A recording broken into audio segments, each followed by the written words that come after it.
Yep, that's on purpose. I muted myself. Hello, Nate. How you doing?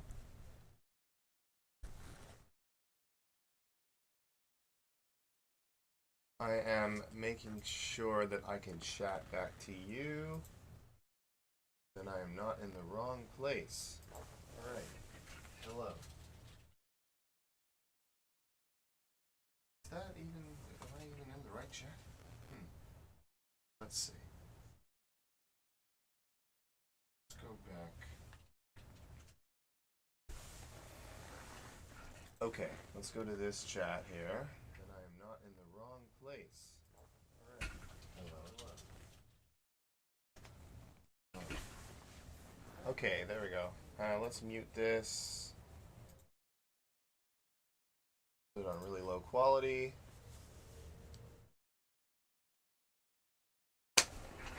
Okay, I can chat back to you now. Let's go ahead and switch over to the...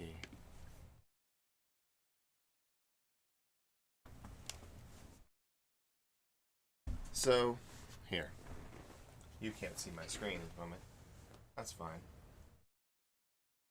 I'm kind of just waiting for a couple more to show before I really get started here. Ah, hello. We have 2 viewers now.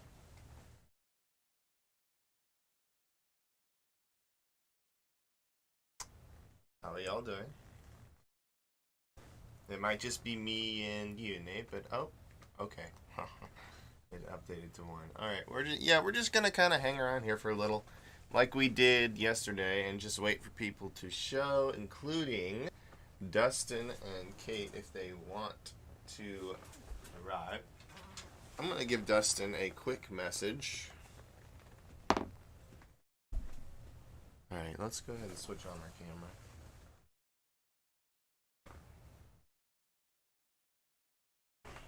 Hello. How you doing? Okay, we're gonna go ahead and do this. So let's get this full screen. I'm not gonna start teaching quite yet. Like I said, we're just gonna wait until people start showing. But hey, I'm just getting things set up. I would like to make this full screen. I'd like to make this full screen. Okay, there we go. We have Sound Trap. We have my iPad. Oh, 3 watching. Wow, my OBS does not update. Let's see. Go to YouTube Live Dashboard. That might be more reliable. Let's see. Yes, we do have 3 viewers. I can. Let's see. I can probably go from here now. There we go. Hello. Hello, 3 viewers. If you are here, go ahead and type in chat. Say hello. Hello. Camper.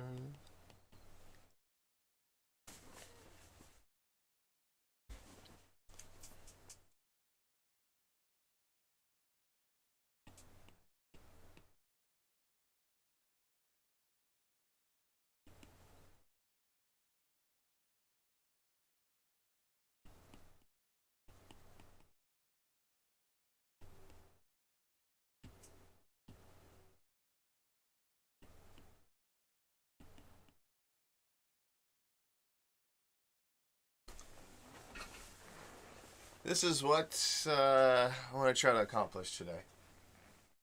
Just a continuation of what we were talking about yesterday, like general setup things. And I'm gonna be jumping around. I'm gonna be jumping around a lot of topics as I did, but I'm gonna try to keep it simple and avoid using some big words. And if I do use big words, I will explain myself, and hopefully things will be clear. Yeah. So, just gonna kind of piddle for a little while.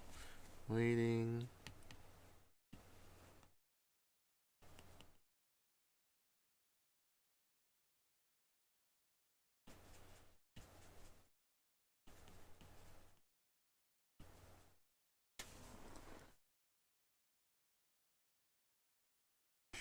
Let's say, how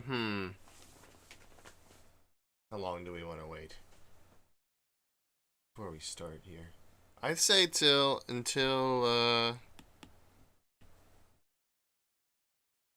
11:15. So go ahead and hop into a Fortnite match. No, I'm kidding.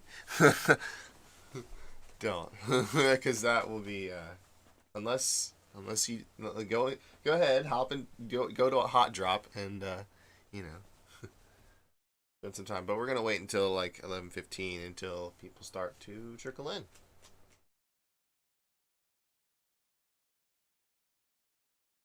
Nate, is Samuel here?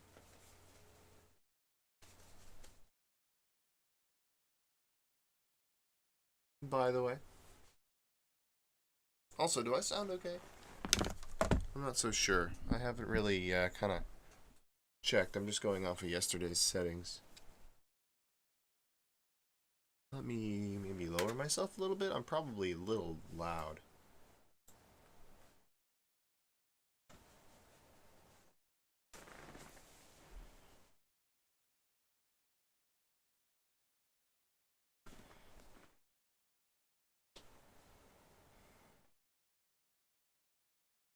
So we can look at some of the stuff I'm in my room.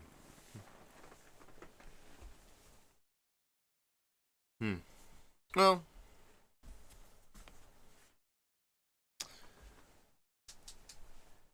I'll still wait till 11:15, but Samuel, if you are, and yep, you sound like yesterday. Okay, good.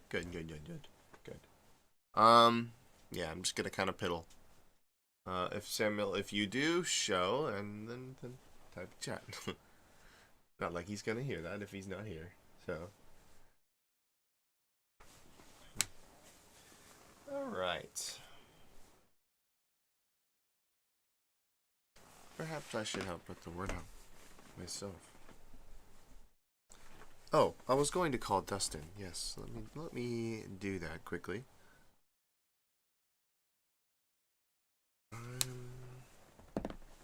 Live now.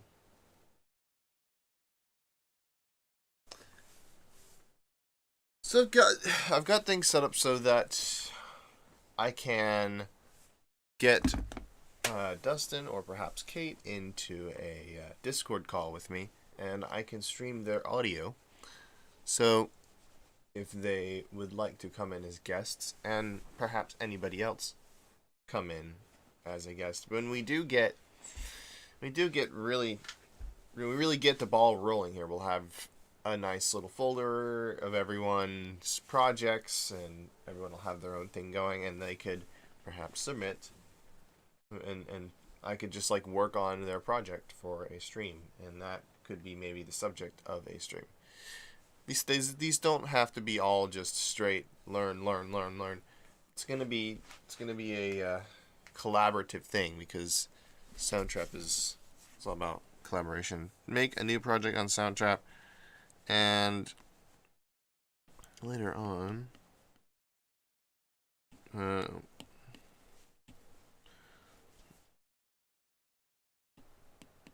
talk about collaboration some when we have people to collaborate with.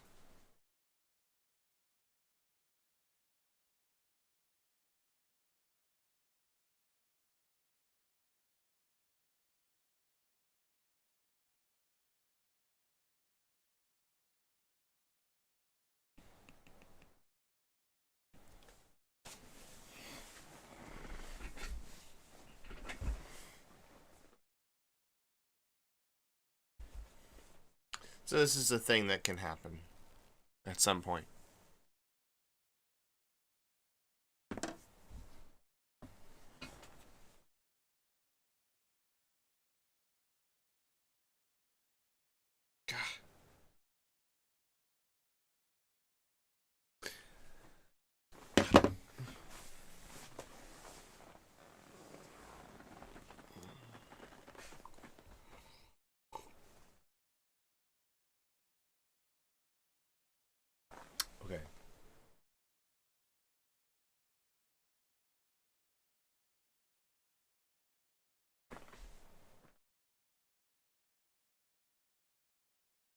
Oops, that is my Photoshop screen.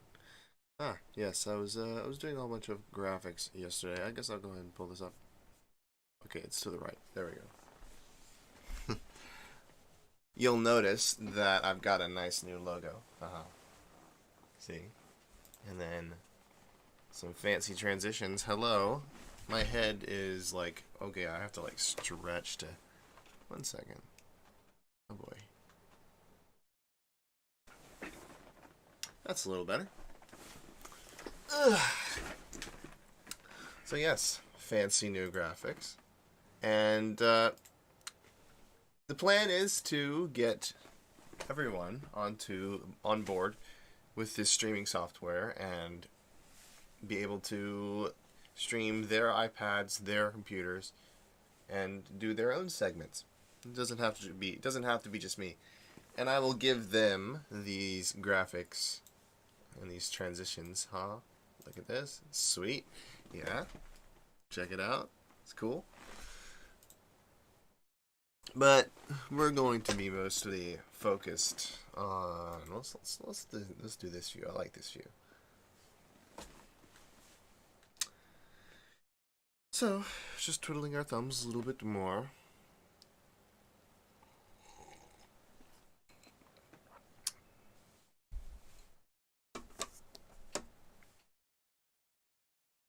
This isn't going to happen today. It's going to make a new project.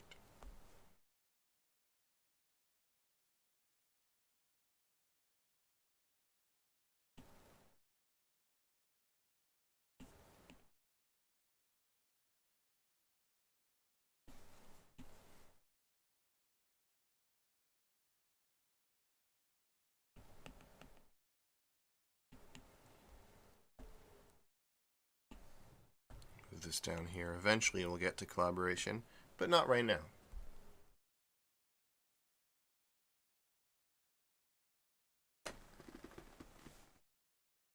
It's 11:14. Still got 3. That is all right. People can watch the archives because immediately after I do this stream, we do the stream, you get archived on the YouTube page, so you can go. Nate, if Samuel doesn't catch this one today, you can tell him to go watch the recording on the YouTube channel. It just gets posted automatically. Cool. Along with any others who are interested, because I'm gonna be building on the previous topics in the streams. Like, I'm gonna be referring to things that I've already taught. So to get them caught up, would be a good idea to maybe refer them to the channel so that they can get caught up. They can do the thing. Also, I think Notability got a new update. I have a laser pointer now. Ah. So I can do that. Cool, eh? I think it's cool. Alright, so it is 11:15. We are officially going to begin. So, step 1, you're going to want to make sure that you have, so making a new project. Let us begin.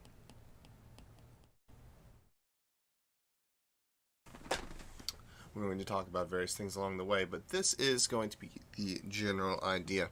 We're just going to try to make something quickly, make something basic, and well, perhaps not quickly, but we'll go through things as we need to go through things.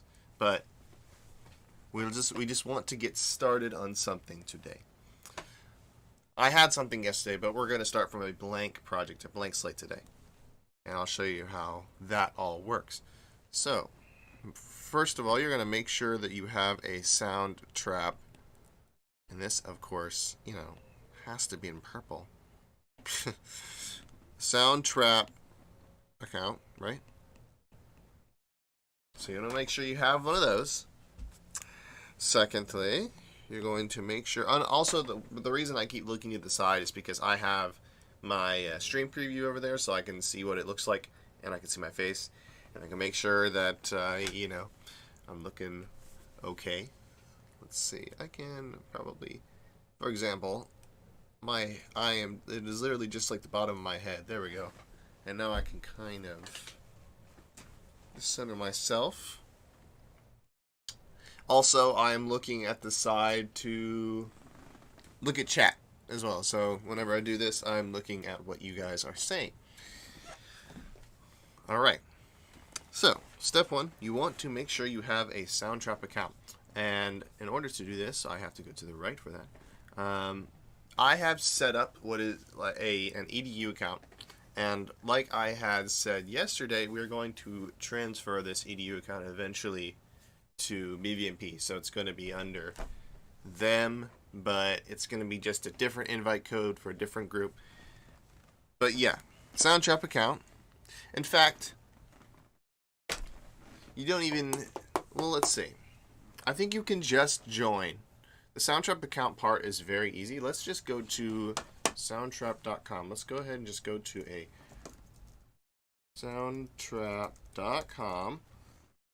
Okay. Alright, it logs me in. I'm going to have to log out for that. Ah, we have Samuel now. Very nice. But you'll basically go to the home page. Let me go ahead and log out just to show you this. You'll end up, when you go click on soundtrap.com, towntrap.com, you'll end up here. So you'll want to go to the top right. I can zoom in. Hey, there we go. You'll want to go to the top right. You'll want to click education. Right. Okay. You don't want to click login. That's what you normally do, right? When you join like some website, you would go to register or login. Not here, because you're going to essentially register under my account as a student, or under BVMP's account as a student. So join as a student. You want to click on that purple join as a student button. So we're going to go ahead. I'm just going to say, so here, soundtrap.com.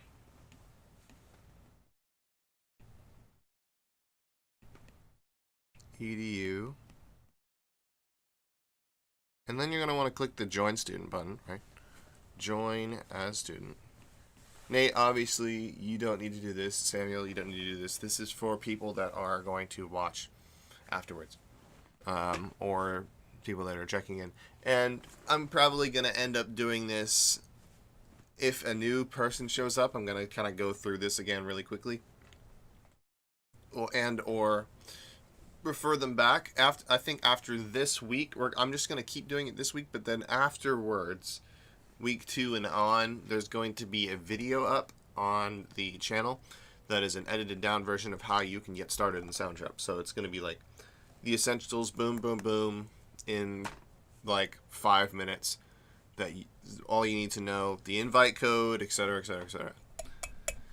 So that'll all be taken care of. But right now we need to kind of step through things, and well, there's only a few steps that you guys will have to do. But of course, we're going to start, making a new project. And that is, I'm sure y'all haven't done that. I mean, maybe you have, which if you have, that would be cool. Here.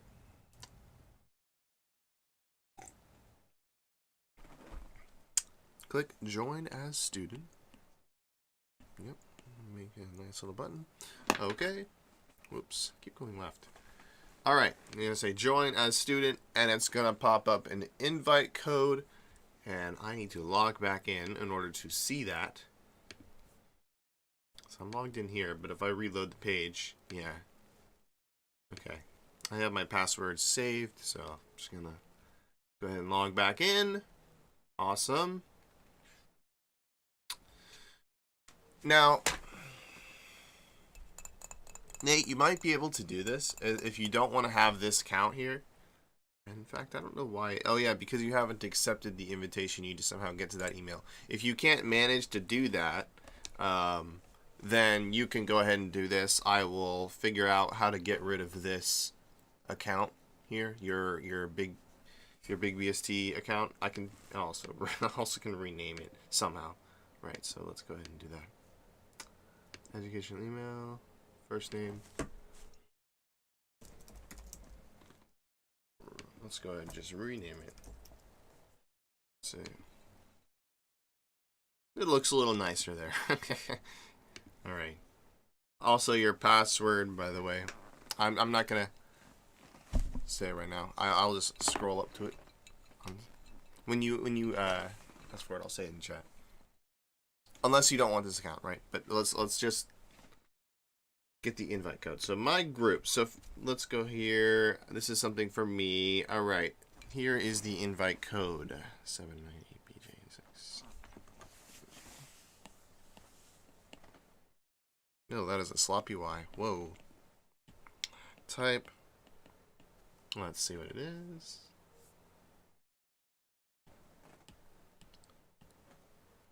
Seven, 9, A, P, J, N, 6. It might capitalize automatically, but just make sure to capitalize. There's the invite code. When I put the invite code, it says to sign in. Okay, so perhaps you do need to make an account then. Yeah, I guess that...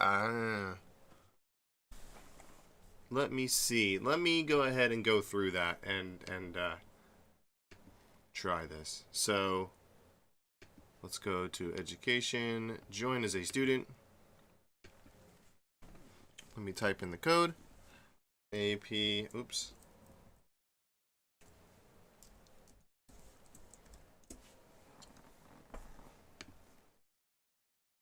Aha. So yeah. So you will need some sort of account then. All right. Then let me update this little process here. Soundtrap.com. Make an account. Now, I believe, like I said, if you check your email, if you somehow get on your email, you might have an email from Soundtrap with the invite of the account I made for you. And then when you get that, it might have your password in it. Otherwise, I can tell you. But, you know, you will have to somehow make an account. So that is a thing. Make an account with...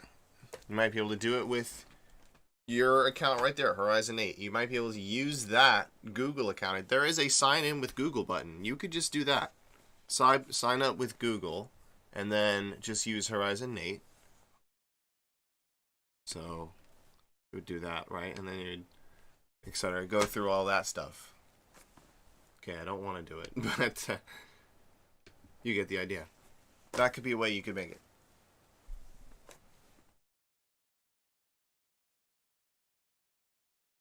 With Google or email. Okay, so then you join as a student, type in the thing, you'll get added to, so once, assuming that all of this is done, you end up getting added to the BVMP group here, with which I have currently me. When I click in my Gmail account, it does nothing, it just goes back to the sign in stuff. Interesting. Okay, let me try then. Let me try logging in. Let me try going to, so I have the invite code here. I'm going to try logging in myself. PJ6. Sign up with Google. I'm going to go ahead and use, I'm going to hide this process. Well, let's do, so I'm going to try it real quick. Seems like, it does go back. So then, sign up with Google.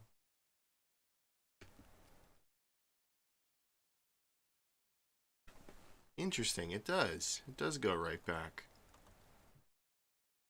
That's really weird. And unexpected. Okay, so then maybe, oh, I see what you, okay, so then you have to, I think what you have to do is once you accept that invite code and say sign it up with Google, you should go back to, let's go ahead and say join as a student. I'm going to go through this process again, show it on screen. So we'll go through the invite code, sign up with Google, and then once you've done that, let's say already have an account, click here. Then try logging in with Google. I'm going to try this real quick. I haven't done this yet.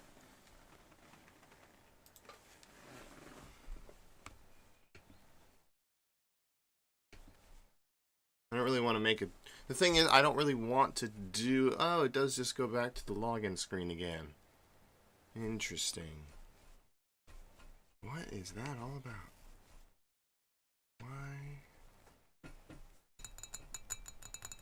Yeah, weird. Maybe try Facebook. Yeah, there is an option with Facebook. That, I guess, I'm assuming you have a Facebook account. That is strange. Otherwise, just try what I did. What I ended up doing was just, I used my Gmail email. I used my Samuel.Fuller email at gmail.com to make an account with a password. So that might end up being what you have to do. Yeah. Alright. Well, in that case, eventually, if you jump through enough hoops and type in enough things, go through enough web pages, we'll get there. We will get there. This is the screen I'm on now. Let me go to here and say, so check this out. So I made this, see, with my Gmail. So maybe try that. So you're going to want to go have an account, click here. I'm going to go ahead and do that, and then we're sign up with email instead. And then just go ahead and, fill all this out. That's probably what you're going to want to do.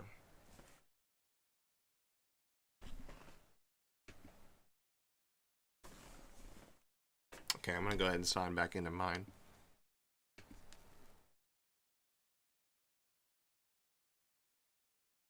All right. So the reason I would invite you into this group, first of all, for one, you don't have to pay. That is the main reason. It is under BVMP. As long as you join as a student, you can use this for free because BVMPs are going to continue paying for a license for this. For at least 50 kids. If we get more, then we can increase the size, no problem. It actually gets cheaper if we do more. But I mean, I'm assuming this is going to stay relatively small for a time, unless hey, it blows up. You know, never know. It could go viral. Anything could go viral. But yeah, you'll eventually get into this group, and then that will allow me to open up projects and invite collaborators, and you could also invite me as a collaborator onto a project. And I haven't really talked much about collaboration. Let me go into detail. What is collaboration? So, what is collaboration? Collaboration. Working with others, right? Yeah. Let's go and put this here. Yeah. Now that is definition. Collaboration. Soundtrap is very good for this because it has the whole built-in audio and video chat that we talked about yesterday very briefly. But this is going to come in very handy when we're in the future. I'm talking in more live streams about certain music theory related topics, or perhaps rhythm and drum related topics. Depends what password will it be. When you're signing up, you can make whatever password you want. You make whatever password you want. Does it request us unless it requests a certain password? Just try making your own. I think you can just do that.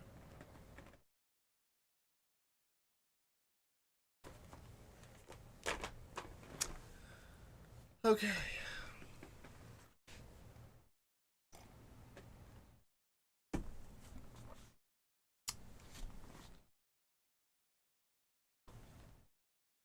just kind of waiting. Okay. All right. Good. So you're getting me. There is quite a delay between me reading your messages and responding to them. I think it's at least like, oh, I don't know, like 10 to 15 seconds of latency.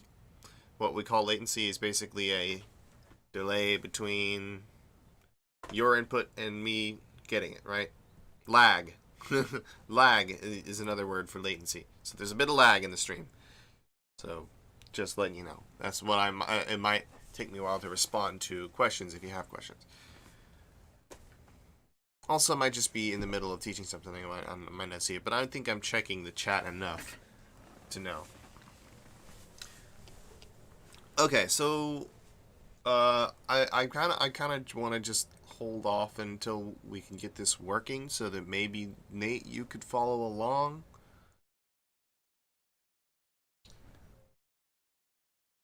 Oh wait, there is a garbage truck outside. Not even what even is that?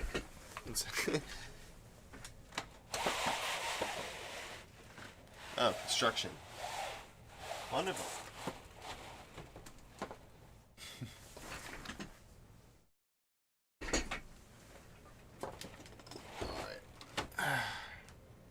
Let me get this right. Okay, so let's go. Let's see. So once you have the account, let's go ahead and continue, assuming all is well.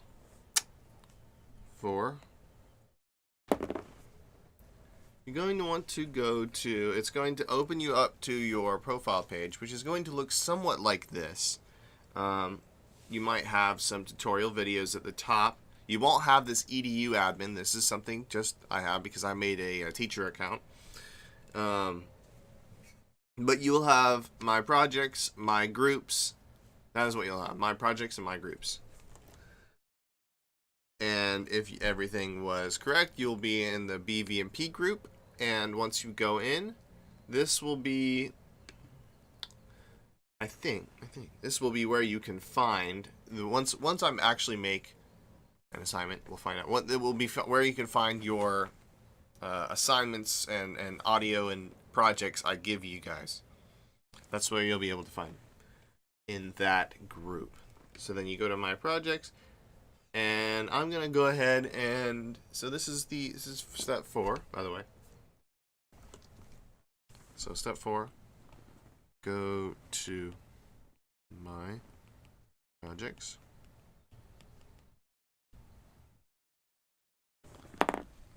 When I put up sign up, it says way ahead. You already have an account. Yeah, that's because okay, so then in that case, go to sign in, put in your email, and use here. I'm just gonna go ahead and type in the chat then. Yeah. That's fine. I already made you one. Remember, I invited you and everything. Let's see. So go ahead and do log in with the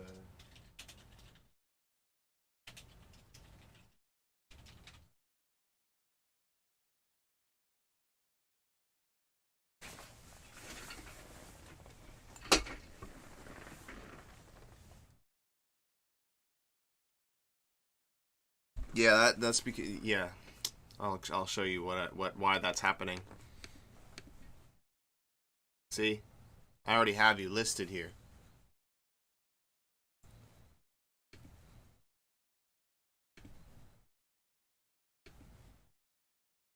I could always change the password here too. It's long. It's not actually that long. It's only 8 characters.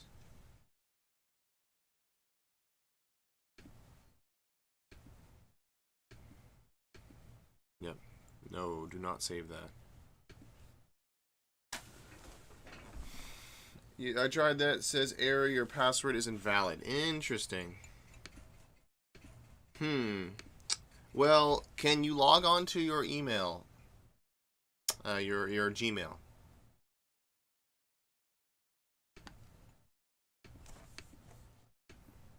You know what? I'm just gonna go ahead and change it right now. Then I'm gonna change it to BVMP 1, 2, 3, 4.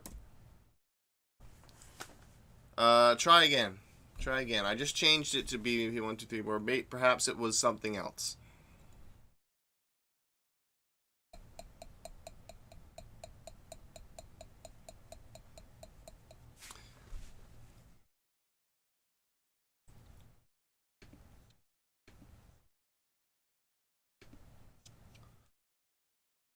Refresh chat.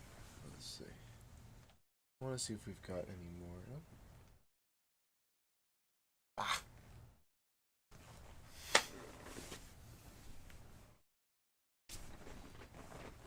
All right. Just kind of waiting in chat. So in the VOD, you won't be able to. When I say VOD, I mean the recording.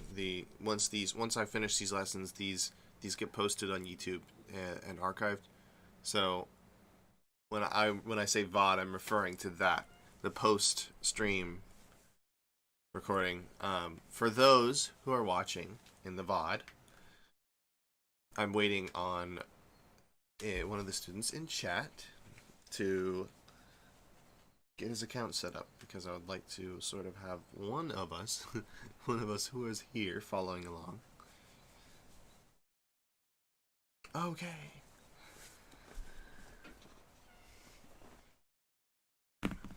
Oh, also, check out up here we have start a collaboration. So when you make a new project, you can go ahead and make it with others. And I'm going to go ahead and go into making a new project. And then Nate, when you get your account set up, I will start a collaboration. And we'll try to get going with that, because that'll be cool to show off. So, a new project, right? You are on the My Projects page. You have nothing. You have My Projects, My Quick Recordings. Those two folders are given to you. You can make new folders just like you can on any computer. So I have just the My Projects folder. I'm going to go ahead and, let's see, can I rename this folder? I believe you cannot rename the My Projects folder. You have to make a new folder. I'm going to go ahead and make a new one. Name this folder. Yes. Let's see. So I'm going to just call this Demos. We're going to move this guy. Move to folder Demos. We're going to make a new project. So you can go into your folder. You can organize all this later. No, it says change the password from BVMP. There's something else, and I can't change it. Oh boy. All right. No, it says change the password from BVMP. Okay, interesting. All right, I will change it then. Oh wait, no. I mean, that is what. That's right. That's right. I watched the video on this. So when I make temporary accounts for people, I could give them the temporary password, and then the user can go in, which is you. You can change the password to whatever you want. It doesn't have to be BVMP 1234. Soundtrap is getting annoying. Trust me, it'll be way less annoying when we're actually making music, because it's really good about that. The account part has been quite a fiasco, but I know. But we'll get it working. We'll get it. I'm sorry that you have to be the guinea pig, but you know there's a first for everything. So change it to whatever you like. Otherwise, if you want, I can change it to something else entirely. And then you can change it back to BVMP 1234 if you want. Would you like me to do that? Or have you already made it and changed it to something?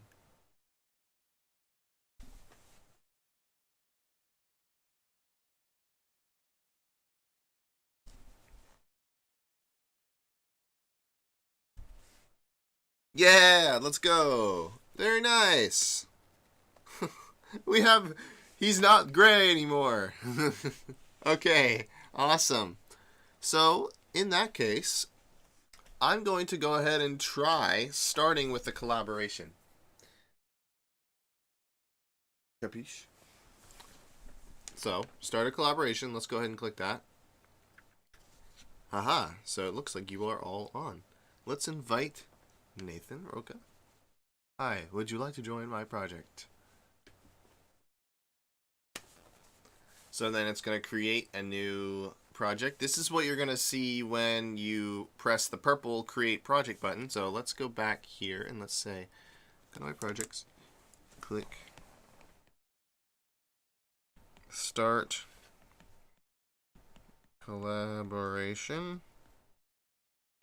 or new project.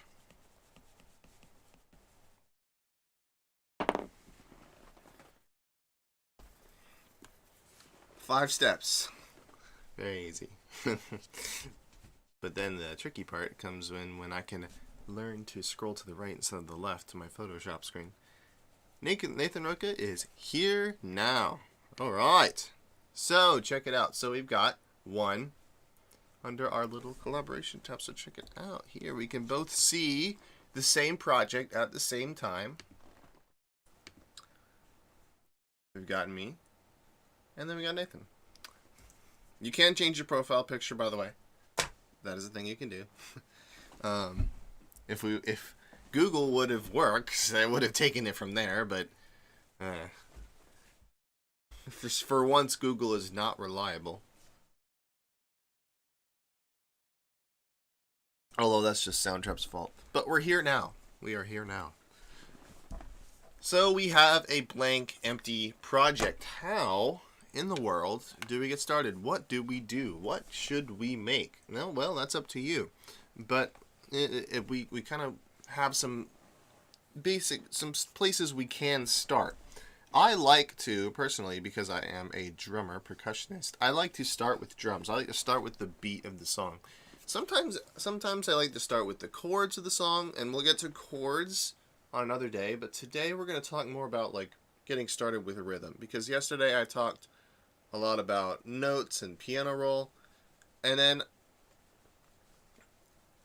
we're going to talk more about that today because piano roll is involved in everything we do in the DAW, because that is how we see the notes, and the drums are also technically notes because how drums work. And I'm going to go ahead and load up a drum kit right now. So there are two ways we can do it. We can use what's known as the patterns beat maker. It is the top middle button here in the middle. That's right. The middle buttons are in the middle. But yes, so we have the beat maker, which is one way of doing it. Or we can add a new track. We can choose drum and beats. In fact, that loads up the beat maker. We have this view here. So take a look. We're going to zoom in. It's not going to mirror that here. But you can see here at the top, we'll zoom in at the top here. We have our measure numbers. All right, we have a bar. So let me move the playhead. So it starts at bar 1, and then it's divided up by into fourths. So let's see. Let's go ahead and zoom in. The more we zoom in, the smaller the divisions get, but it goes the same speed. Let's go ahead. I'm going to go ahead and press play. And remember, before yesterday we talked about tempo very briefly.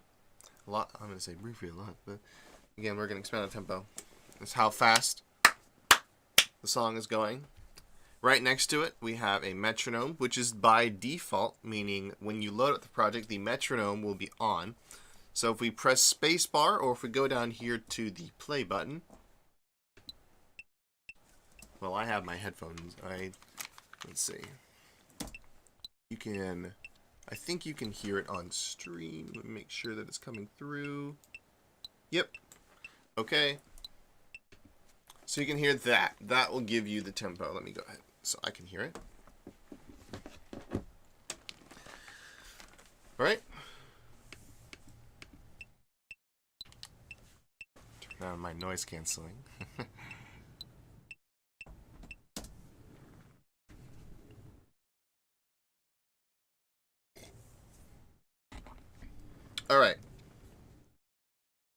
So, excuse me. Need a little bit of water, real quick.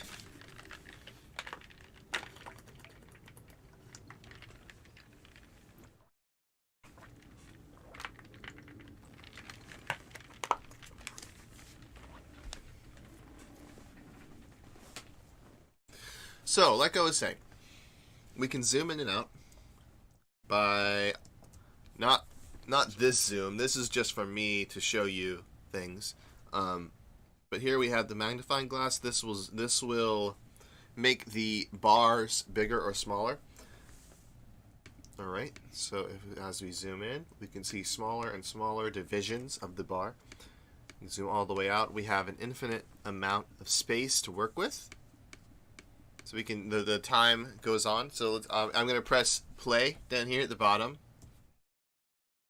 This is our controls for the time, or what is known as the playhead for the purple little bar.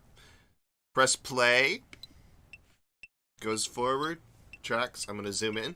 You'll notice that the playhead goes a little faster because the bars are larger.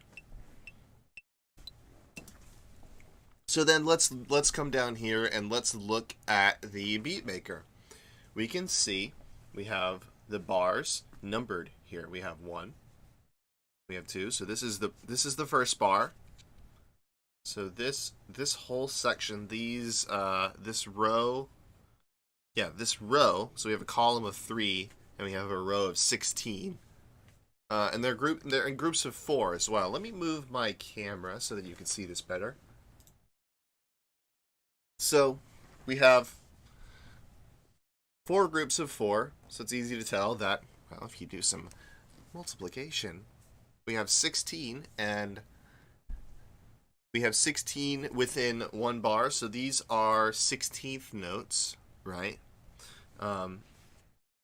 We have the whole note, the half note, the quarter note, 8th note, 16th note. I could talk more about that if we wish, but I'm going to assume basic knowledge because I know I've talked a lot about that with y'all last summer camp, so you should know something, a little bit of something about notes. So, and lengths of notes. So each of these boxes represent a 16th note in the bar. There are 16 of those that make up the bar, and you can see that clearly displayed here. So we have groups of 4, so each of these quarter notes. So like you'll have, like, the metronome will click here, and I'm just going to make, I digress. I'm just going to make the most basic beat possible. Okay? So we're actually going to remove the snare and the hi-hat. We start with a kick, snare, and a hi-hat. Good things to start with, I'd say. But we're going to remove the other 2. We're going to just start with just the kick. We have 1 sample, 1 drum.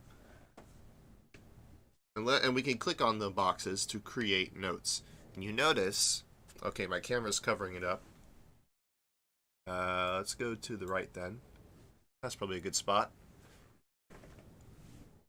You'll notice that when I do that, it makes a MIDI clip. It makes a little clip up here. I can zoom in on it. Oh, it zooms in on the playhead, so let's go back here. Notice it's created 4 notes, but in the first bar. So let's go ahead and fill out a little bit more. I'll fill out the second bar as well. And then this is just a kick on every quarter. So I'm going to press every quarter note. I'm going to press play. Let's hear what it sounds like.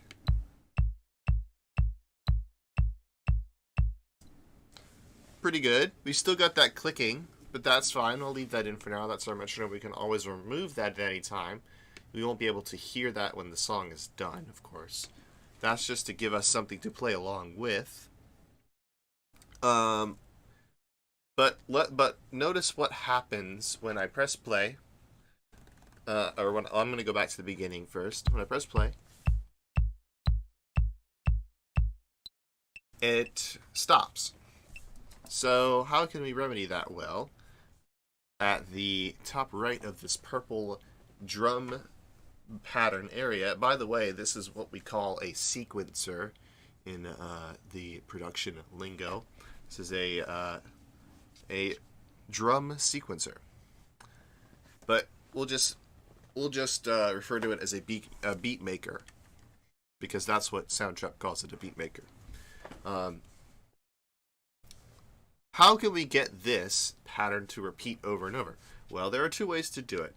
First of all, we could go down here in the voice crack. We could go down here in the beat maker, and we can click on cycle. Well, it was already on. So it appears that you know what it is. Okay. So all that does is it turns on this purple bar up here. All right, I know. All right, I'm also learning as we are all learning here. So down here, if we press cycle,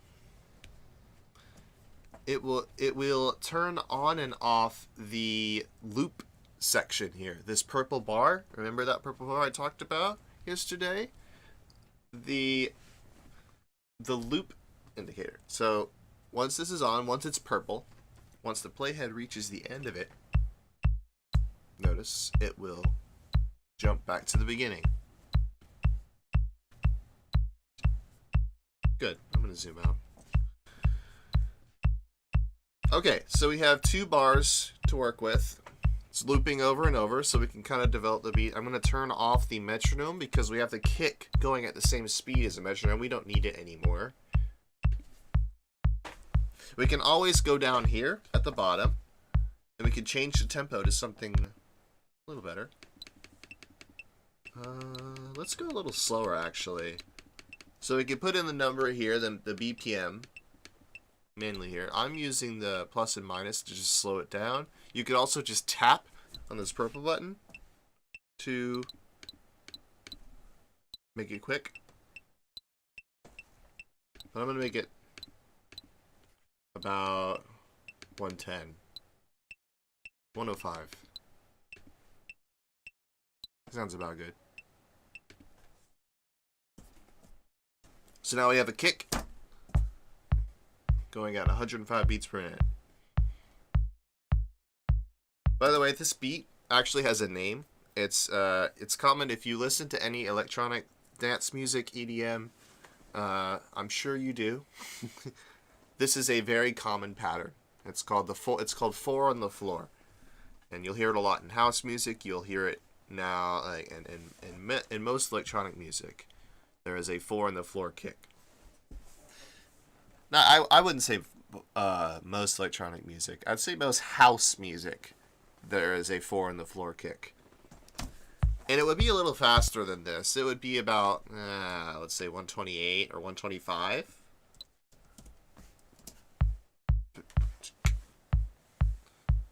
And then it would have, if we want more sounds, we can come down here, or come to the left where we have our sound selection. We can add a new one. So I'm going to go ahead and click here. Adds a snare. We're going to make it a hi-hat. Closed. So now I have another row. And then on this, we can fill in notes in between. So let's go ahead and do that.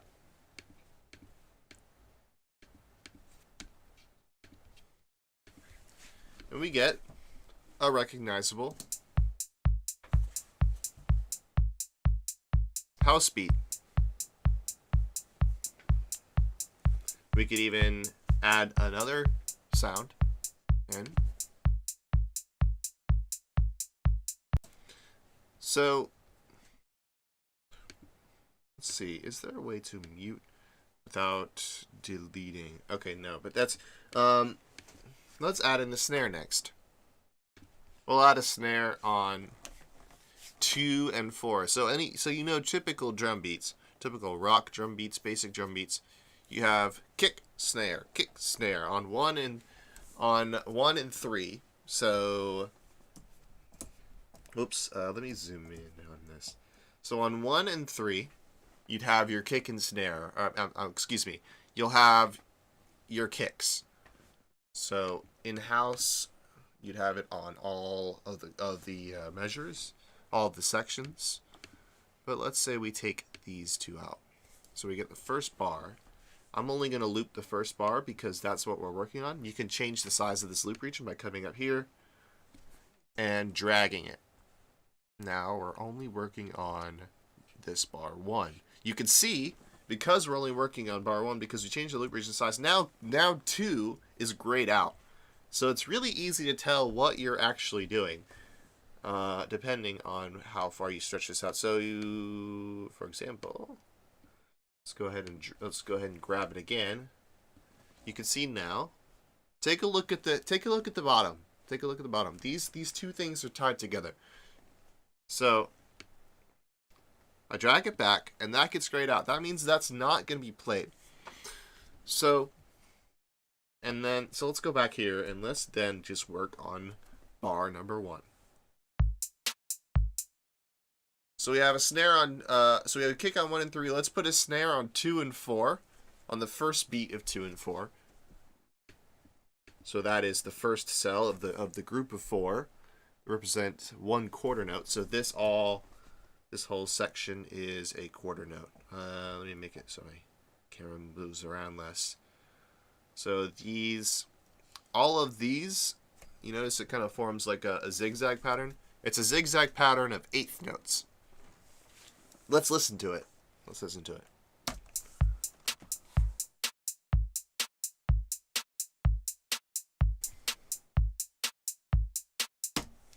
Okay, so here is time I'd like to collaborate a little bit. Something very basic. Nathan, since you are here in this project with me right now, poke. I would like you to add a drum to this beat, or a drum to this track. So the way you would do it is you would make the changes you want to make once you get the project. So on your screen right now, if you're looking at your Soundtrap DAW, if you're looking at this screen, you should see still a blank screen. Unless you've made tracks yourself, you should see nothing. You shouldn't see this track at all until I submit the changes with this sync button. So if I come over here, let me move my camera again so it's clear. So if you come over here to the right, I'm going to go ahead and close this down. So let's say it looks like this for you, and maybe like this, right? You come over here to the right, zoom in. You're going to click on the little tab with the people. That is the collaborators tab. I'm going to open up, and then when I make changes, I have to send them to you with the sync button. Let me go here. So I make my changes, do what I want to do, then I press sync. Click here to sync changes with your collaborators. That means I am going to send what I just did to you. So there we go. Now it says I saved. And if you go over here to your collaborators tab, you should see a sync button as well, which will pull the changes for you. So I can send my changes to you, but then you have to click sync to get those changes. So let's say, like, for example, you're not done with what you're doing. You can just keep working on your thing. You don't have to receive my changes right away. But that's the idea. We both have to sort of accept the I have to send it to you, you have to receive it. Capiche?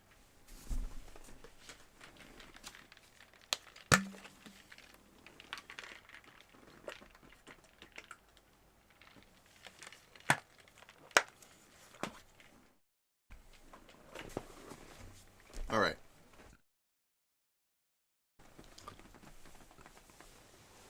So if all went well, you should see, I'm going to have to move my face again. I did, but I don't see anything still. You don't see this vanilla track with the two things on it?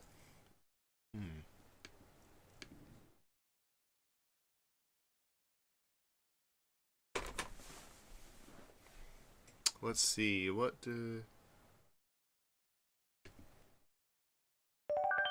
Oh, well, that downloads it.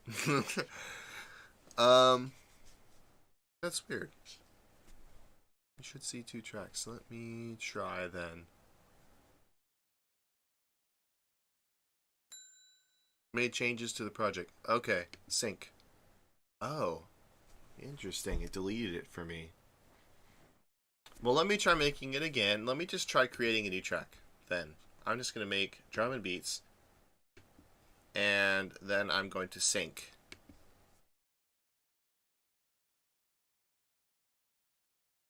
Now try and press the sync button again. See if you get this track. This is why I put setup in the title of this video. Because, yeah, no. It worked fine with Dustin. But that's very curious that it wouldn't work with you. Perhaps now that I've received your end, it might work. So is that nope to nope, you did not get this track? I'm gonna make a clip and send that clip to you. Okay. Boop. Kick. Kick. Kick. Kick. Says you are away. Oh, it's made changes. Oh. Well, I don't see the changes, but hey, there we go. Okay, so it's working now. Awesome. So I just had... Interesting. So I just had to receive from you first before I could send changes to you. Weird. Anyway, we got it to work. We can send stuff back and forth. So, hence, I have this thing. I have this little loop region here. I have this... Let me know if you see this little purple bar that's around this clip. I am going to send this to you. I'm going to go kick, snare, kick, snare. So I'm going to press play. I'm going to change the tempo as well. Go to 125. Get it a little bit faster.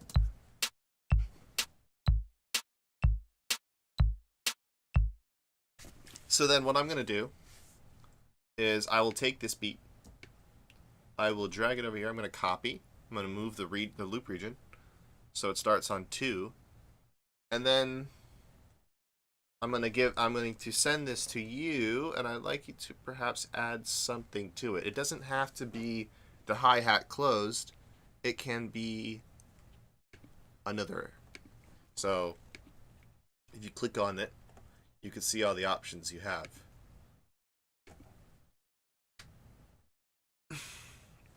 All right. So all you'll need to do, if you do not see this interface, if you just see the blank screen, all you get to do to open it up is click here. Notice how it says show instrument. That is the way you could do it. Let's go ahead and click there. Well, that is another view. I haven't talked about this yet. Let me quickly talk about it so it's not confusing. There are 2 ways. I did not get to the other way yet. And the other way is I still don't have anything. Yes, because I have not sent these MIDI clips yet. See how it says I made updates sync. Oop. I have to press this button to send it to you. But let me explain this first before I do that. When you click on the track here, when you click show instrument, you can either do it here. You can there's two buttons. You could do it here in the top left. You could press show instrument, or you could press here to show the instrument for each track. So when you have multiple tracks, you can click on the little icon and it will show a virtual drum kit. So what you could do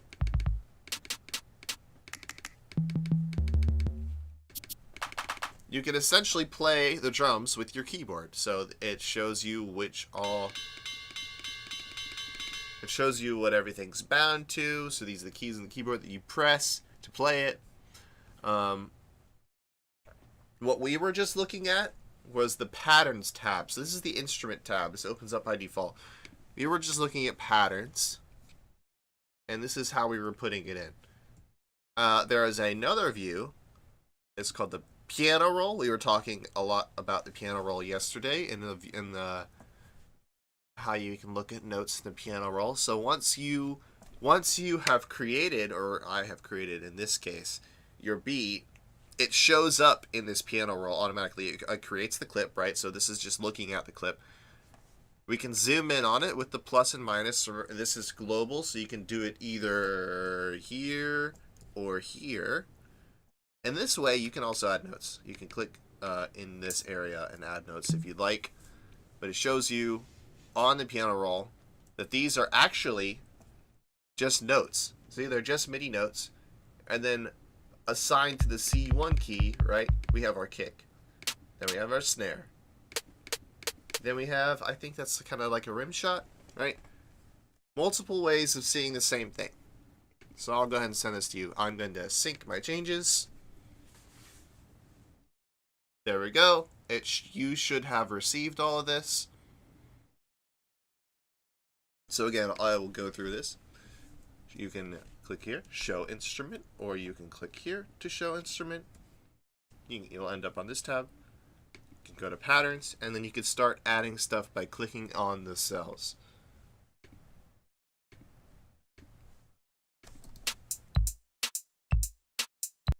Right? So whatever pattern you'd like. Or, oh, I heard a ding. Well, it looks the same. But yeah, so I sent them to you.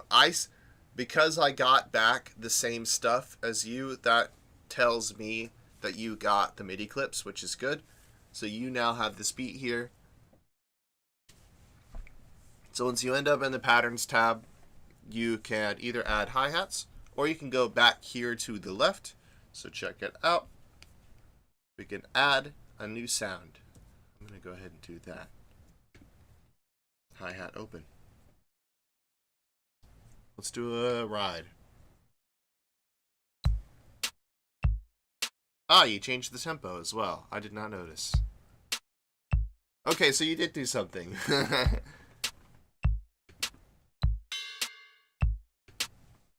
So I'll add some, maybe some rides in.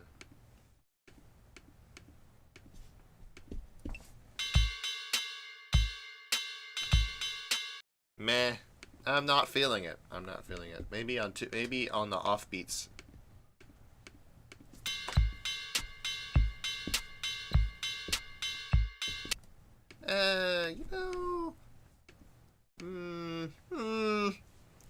Nah. Maybe a low tom. Ooh, that might be nice. Yeah, that's good.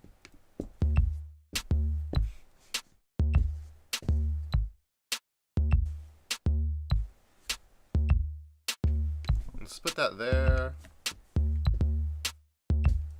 Let's add maybe another tom.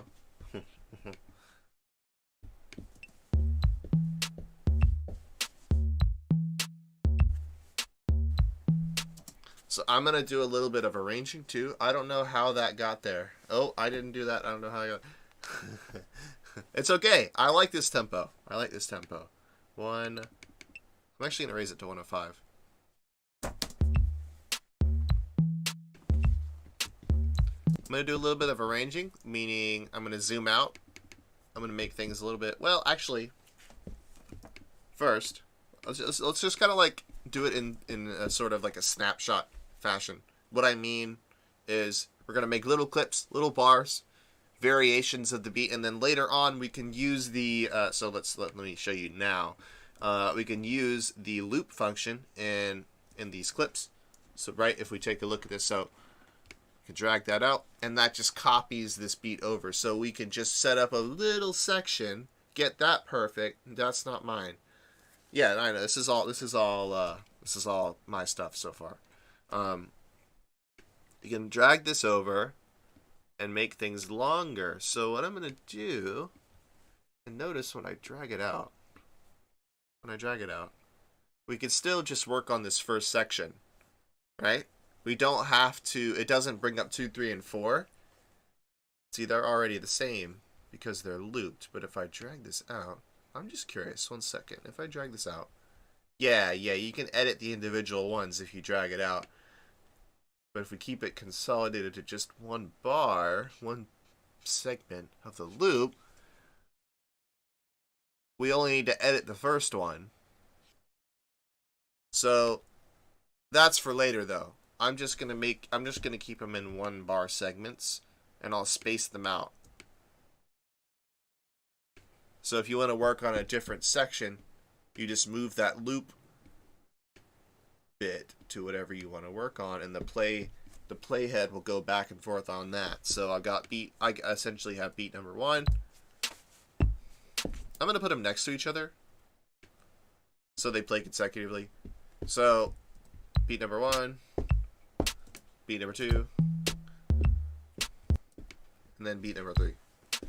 But if I turn off the loop, I can press enter to go back to the beginning. Whoa, that's not what I wanted to do. Okay. Interesting. So if I hold option or control, it zooms out on the track. That's kind of problematic. Let me fix my view real quick. I can zoom here by dragging option. How did I do that? I'm still kind of unfamiliar with the resizing. How did I make it so small? Alright, 1 second. I can zoom in back on here. But how do I make this bigger?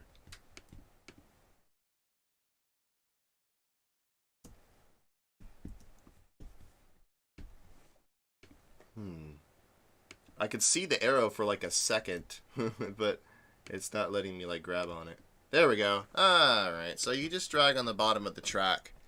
Okay, let's all become familiar with this, including myself. So if this happens to you, if you get like it's so small you can't see anything, just try to grab the bottom of the track with your mouse, and like you can make it bigger or smaller vertically that way. Anyways, I have 3 beats next to each other. If we turn the loop section off and press play, it'll keep playing through all of them. Problem is, it's going to continue on into silence. So what we want to do is make sure that we have our looper on, and we can keep going over this beat over and over until we get it right. So I'm going to send it to you just like this, and I'll let you do something with it. Put the playhead at the beginning. The looper is on. If it's purple, here you go.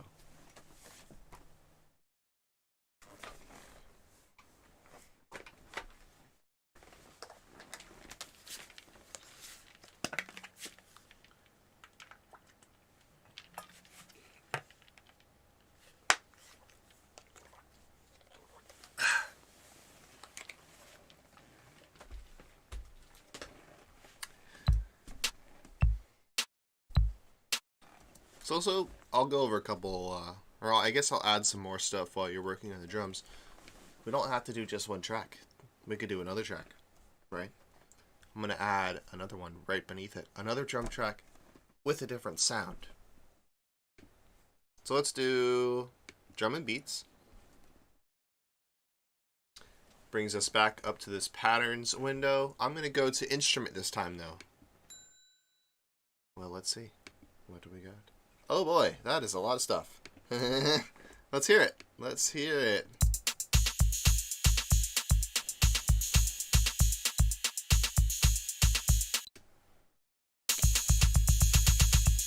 Oh. That is a lot of notes. So, about that. I think it is wise when we're working on drum beats. It's much better to space things out and to have every sound have its own little spot in time. Because if you just layer everything, just constant notes all over the place, it quickly begins to become. Oh my god. Yes. Yeah, I know. I know. Uh, Hi-hats, it's fine because it's really short, really quick thing, and we can, and anyway, with trap music, right? You'll hear like that's fine with hi-hats. But with kicks, for example, the only time you would really hear like a 16th note, like a constant kick, is in heavy metal music. We're not making heavy metal. We're making house for G's. Jeez. So I'm gonna maybe trim this down a little bit. We'll keep the hi hats, but we'll take the kicks back. Boom, boom, boom, boom, boom. It's best to have. It's best to know. Good advice for making a song interesting. Now this doesn't or making a song more concrete. I would say, I don't know. Something I like to do, disregard all that stuff I just said, is I like to make sure people know where the downbeat is on the beginnings of new measures. So I'm gonna throw the kick on beat 1. Like I said, this isn't a hard rule. This is definitely not a hard and fast rule. Depends, really.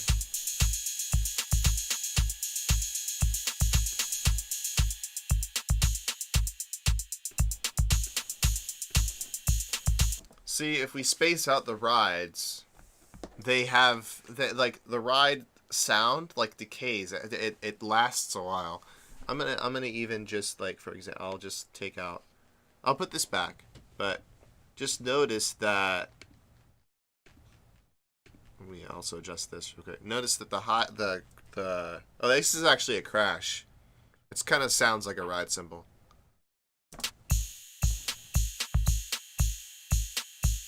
See how it kind of lasts for a while? So there's no need to do like a bunch.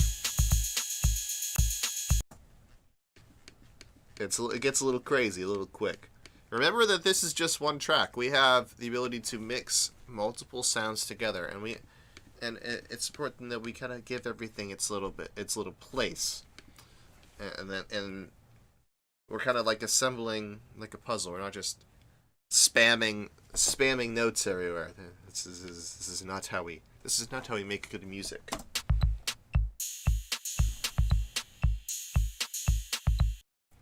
So another thing, let's try to keep the feel. So there's kind of two categories when you're making a beat. There's the drums which make up the bass beat, the essential part of the beat. So that would be like the kick is essential because that's always heard. That kind of gives you the groove. And then there's this, at least in a lot of genres of music, it gives you the groove, the kick, and then there's the snare, things that need to be heard. But then there's what's known as auxiliary percussion, the upper stuff like congas and hi-hats that can just kind of like support what's known like the main beat. So we'll have like a main beat here. So let's go. So we'll have a main beat here that we kind of don't mess with, that stays steady throughout the whole song. So the song has some sort of coherence. So it has it just, we got to keep it simple first. So that's our main beat, right? 4, 1, 2, 3, 4. 1, 2, 3, 4. And we could add in a bunch of hi-hats. That's fine.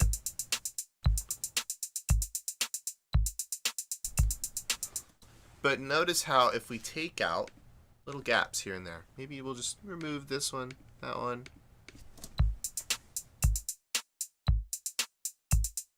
Notice it already sounds a lot better if we use less notes and kind of space them out, and it makes interesting rhythms. I've got low and mid tom here. I'm going to toss them in because they're really loud sounds, so you don't want to use them very often. But let's also hear what they sound like. Let's put it in this first gap. So maybe I'll put that at the end and the beginning.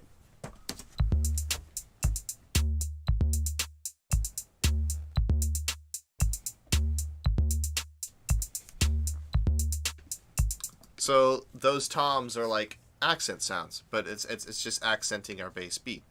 In fact, it's kind of making it more interesting, right?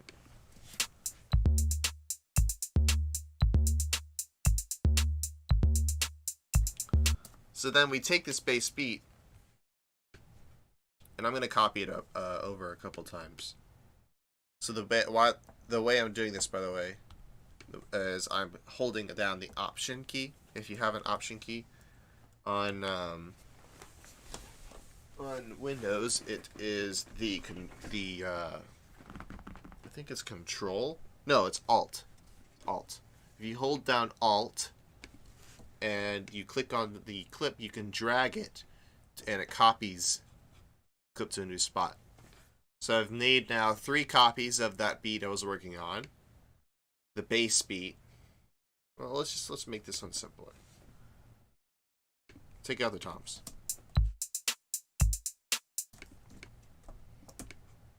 So then we'll take this bass beat. I'll repeat that again, and we'll make minor variations in it. So we'll make small changes, and then we can just kind of loop these small changes.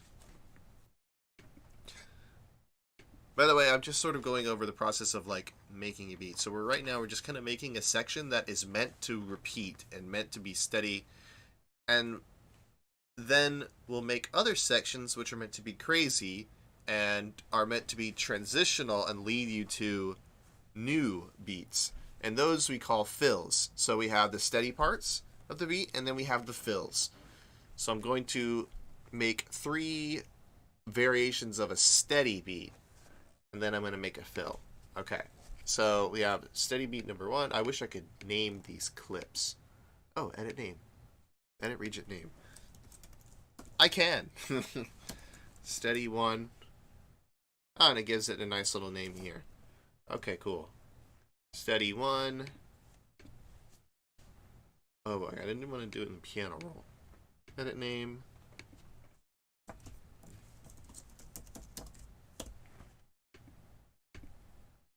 Quickly give these a name.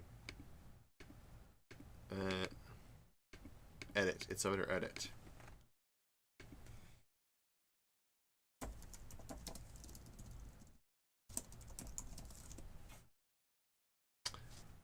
Okay, steady 1, 2, and 3.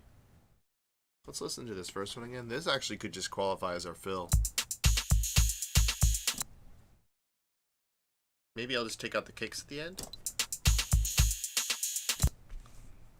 And I'll like add a couple more snares, and then that could be it.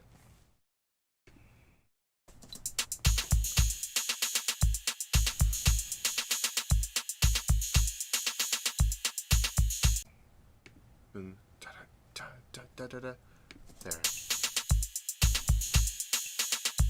I like the clave. Wait, where is the clave?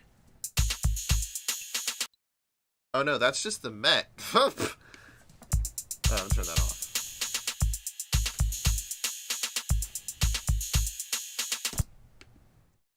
Alright, let's throw that at the end then. So this could be our fill. Let's edit the name. Fill number 1. Steady 1, steady 2, steady 3, fill 1. So I'm going to put the fill at the very end of the bar. That's at bar 4. Actually, what I'm going to do is take steady 2 and 3 out. I'm going to move them over. I'm going to start with, actually, I'll just call this one steady 0 because this is like super basic. We'll start with that, with super, super basic. We'll use the loop and we'll drag it out. Actually, to 3 times. We'll do it 3 times. So I'll drag this back. And then we will take the fill, put that on bar 4, and see how it sounds. It's probably going to not sound that good. It might be alright. 2.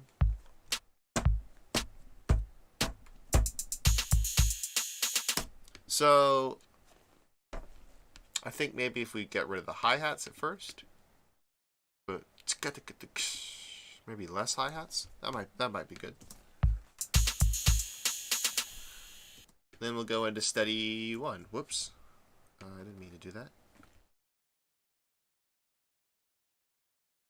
I'll drag all these forward.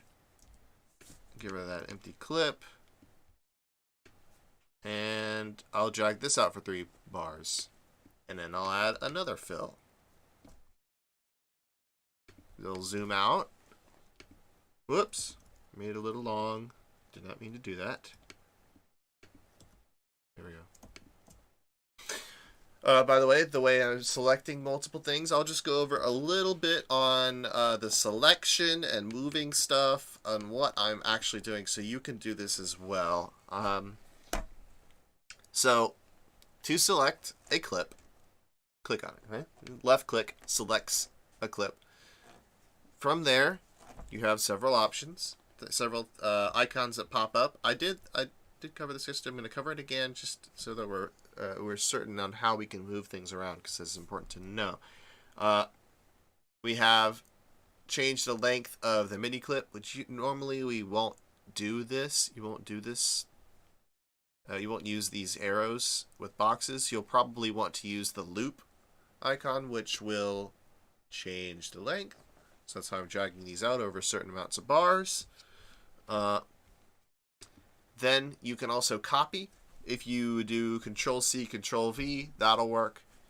The way it works is you click on something, you Control-C, or Apple-C if you're on a Mac, and you have to move your playhead. You have to move the purple play position. You have to move that. You can click and drag on it, by the way, and drag it to a new spot, and then Apple V or Control V to paste that clip there, and it will paste it right after where the playhead is.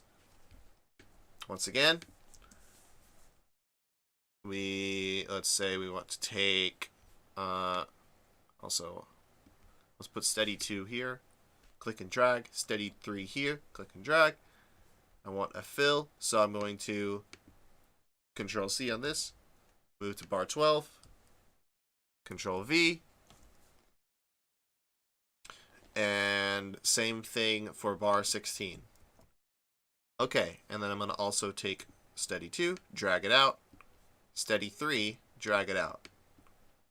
Now we have 16 bars worth of drums, 4 bar sections, each with a fill on the end, and then every time the beat should get more complex. I haven't added more to each, but I'll leave that up to you. So I'll go ahead and play this. Show you how to go through and edit things.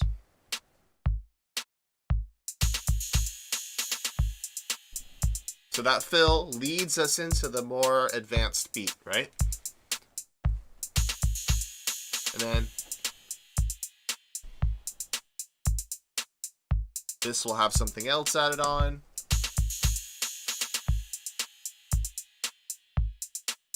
And etc. And so on and so forth. Sounds lit. Thank you. Thank you, thank you. Well, this is not just my work. You have contributed somewhat. And you're about to contribute again, because what I'd like to do here is I'd like to add more onto this beat every single time. And I want you to do this, but I want you to be very careful where you put things and how much you put. It's just small accents here and there. Think about how an actual drum beat would go. So, like, for example, for a crash, I've only put the crashes on the fills because normally that's what a drummer would do, right? You'd have a beat that's steady that's like a hi-hat kick snare pattern. Boots, cats, boots, cats, boots, cats. And then you have the fill, which often involves crashes and toms, that leads into a new section with a crash on one. So let's do that too. Let's do crashes on one. let's go ahead and do that for, maybe not for bar number 1. Let's do it, yeah, let's do it on bar number 1. So I'll go here, go all the way to the beginning. I could do this in BeatMaker. Add a crash. Now notice what happened. This is something that we have to be careful of. Because, well, what I wanted to do, first of all, what I wanted to do was add, oops, did not want to expand that. I wanted to add a crash on just bar 1, but not bar 2 and 3. But what happened was, because this first section is looped over 3 bars, because I've dragged it out, it takes the pattern that we have in bar 1 and extends it out over 3 bars. Therefore, it also brings that crash with it. That's not something we want. So how can we deal with this? We have this thing extended out. We could always drag this back. We could copy this clip. We could paste it over and remove the crash and then loop it again. That is one solution. I'll show you that now. This is kind of, it's not the fastest way to do things, or it is not the only way. But I'll do it now. So I'll bring this back so that we only have it on bar 1. I will copy it with Control-C, go to bar 2. I could just click in the white blank space to move the playhead there automatically. I don't have to go find it and bring it back. I can click on an empty spot in a track that already has MIDI clips on it. Like if I try to click down here, it'll add a new MIDI clip. But if I click in one of these blank spots, I can move that playhead around. So that's a really convenient way of getting it where you need it to. So I've taken this, I've made a copy, and I'm going to paste that on bar 2. And I'm going to go in, and I'm going to remove the crash I just added. So we're back to our basic steady beat. And then I'm going to loop it back again. So that is the way to do it. But I will show you the other way now. Let me quickly play.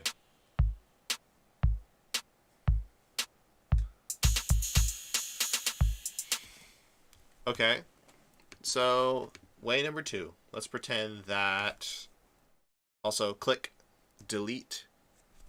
Pretty self-explanatory. I press the delete key, it goes away. And say we had this same situation where we have the crash on 2 and 3. We don't want the crash on 2 and 3. We got to separate it out. We got to split the clip in 2. And that's what we're going to do. There is a way to split a clip. So you could essentially take your playhead, and where this line goes, you could cut this loop in half, or in I guess in a third in this case. So I'm going to right click. I right clicked on the region, and right here it says split region. So that's going to do what you think it might do. It's going to take this region, and now we have steady 0 over here. See how the title starts on the second beat? That means these are 2 separate regions. I have split this into 2. This one is still looping, so what I didn't have to go in, bring this back, delete it, go through all that. I could just split it here, and then I go right into edit notes. So there is a way to do it here. This might be kind of confusing. Remember that the piano roll is when you click edit notes, it goes into the piano roll, and the piano roll shows you all the notes everywhere. You can zoom in and find it. If you zoom in right away, you can kind of see it mirrors exactly where your playhead is, and you can go in and remove this crash yourself this way by selecting the note delete. So that is another way to do it. Or I could have gone in here and clicked the crash off here. I could have just done that. Cool. So I'm going to go and quickly add a crash on the beginning of each new beat. Okay. This also means, oops. I held Alt and used my scroll wheel. That is how I'm changing the size, by the way. So if you accidentally do like this and oh my god, where are my controls?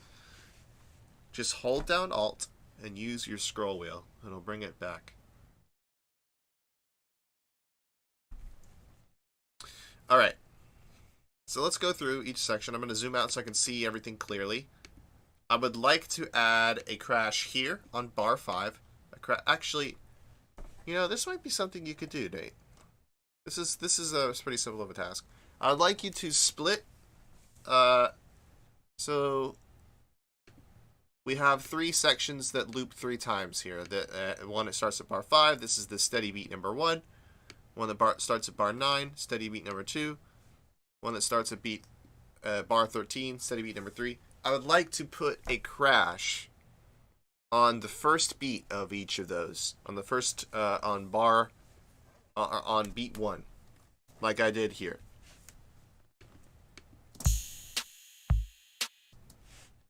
Right? So that's going to involve making a split, or making a cut, by right-clicking, splitting the region, and going in, editing these notes by double-clicking on it, removing the crash, or adding the crash. Or it would be, the easiest way to do it, I'll tell you right now, the easiest way is to split it and then add a crash here. That way you don't have to go in and fix other sections by removing the crash, right? So split, go into this first one, add a crash on beat 1, right there. Same thing for steady beat number 3. Cool? Alright, I'm going to send these changes to you. And meanwhile, I am going to go to the bathroom, and yeah, we will be right back.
Yeah. Right.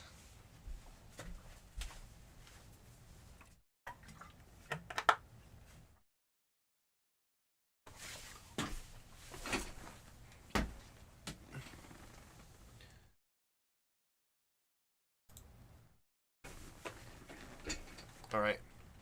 I'm back at this.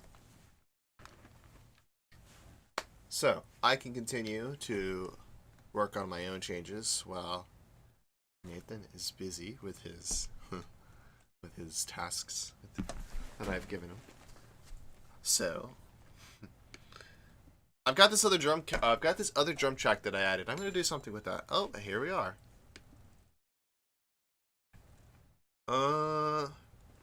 It does not appear anything has changed. Perhaps try again? Let me listen to it. I got confused. All right. I'll make it a little easier. I'll split the clips for you, and I'll just have you click on the first bit. So I'll go real slow. You can watch me do it. I'll zoom in. So what I wanted to have, or what I want here, is just like we have on beat 1, we have a crash right here. You can kind of see it. If we click, oops, again, option, don't accidentally do that. Okay, a couple things before I go and simplify the task. Yeah, I was talking about the scaling, making the track larger and smaller. So if you hold down Alt, use your scroll wheel or fingers on the trackpad. In my case, you can make the track taller or shorter. If you hold Control, I believe it's no on Apple. It's on Mac. It's Command. I'm not sure what it is on Windows. It might be Function. But if you're using a Mac, if you hold Command and scroll, it zooms in and out. But you don't need to worry about that. You could use the buttons down here to do it. Anyways. Alright. So, we want to crash on beat 5, beat 9, beat 13. So I'm going to split these clips up so that it's easier to do. So I'll go here. I want just... We're gonna take just this slice, and we're gonna isolate it from the others because this is like one loop of the beat. Let's take that one loop, and let's go ahead and split. So right click, gonna come down to split region. That's gonna, you notice it's gonna cut off that bit of the loop. So now we have two separate clips. I'm gonna click on the first one, and then then once we're here, so let's go ahead and click on this. Now it might be confusing because once you click on it, it doesn't necessarily, this beat maker doesn't necessarily go right to that clip. I'll say it again. I'll say it in a different way. When you click onto, let's say fill 1, you want to edit this one. You want to edit this one. The beat maker is going to track where your playhead is, right? So let's go in here. Let's look at this. You want to make sure that, first of all, you want to make sure that you can see the whole purple screen. So if you have to, you can go here to this very top little bar, this little bit. You can drag that up and down to increase the size. So let's say you have like a lot of drums that you're working with. You could make it the whole screen if you'd like. But I like to see the tracks too. So I'll take it down some. And yeah. Another thing is notice the dots here on the top. So let's look at them closely. Each of these rows, also rows of squares, I guess you could really call them squares, cells, they also have dots, and this dot shows you where the playhead is. So let me move the playhead to bar 5. Notice that the circle also moves to bar 5, but it also went off of the screen. So here's a part that might be confusing. This, you see how that one circle is lit up? Let's kind of get it into view. So we're on, oh boy, we're on bar 6. Let's pop it back here. So yeah, we're on bar 6 with our playhead. Okay. And you can see that the light above bar 6 is lit up. So this shows you where you are currently. And then, so you'll want to put your playhead to the clip that you're editing. So let's go to the beginning, for example. And as I move it across, you can see that the beat maker moves with you. So it kind of keeps you in line with what you're working on. So notice now I'm at the beginning. The circle is also at the beginning. And if I press play, we can track the circle as it goes along, and it shows you where it is. And it also lights up these squares as it goes along to show you what's playing.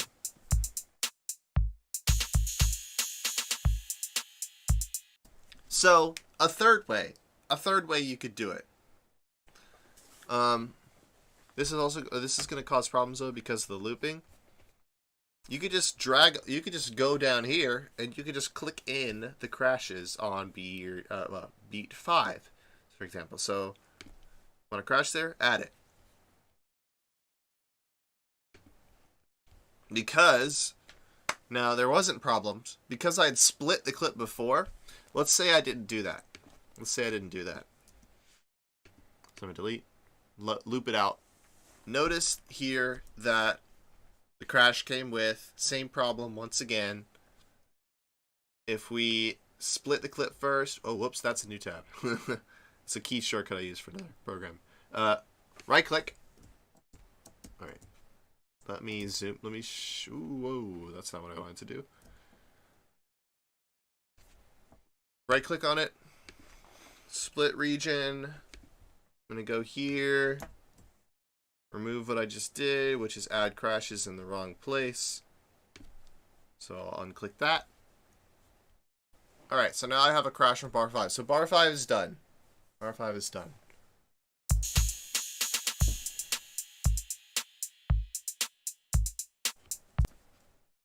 Alright, so let's go to bar 9. The circle is lit up over bar 9, showing us that we are here in the beat maker. And we can add a crash there. But wait, before we do that, notice that this beat on bar 9 is looped over 3 bars, so we have to deal with that somehow. So let's right click.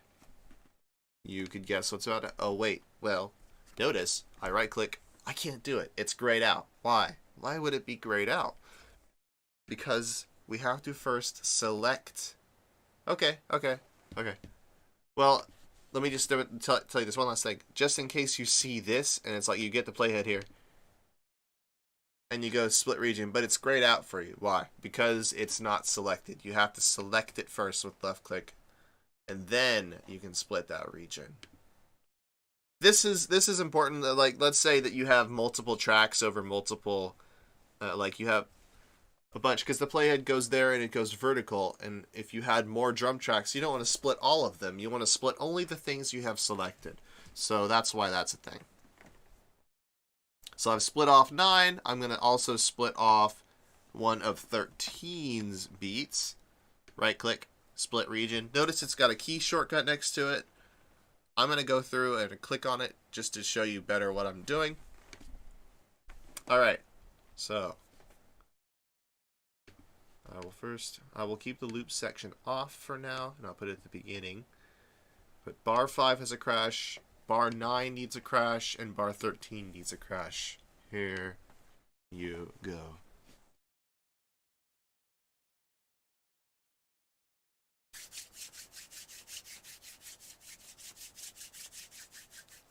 Alright, so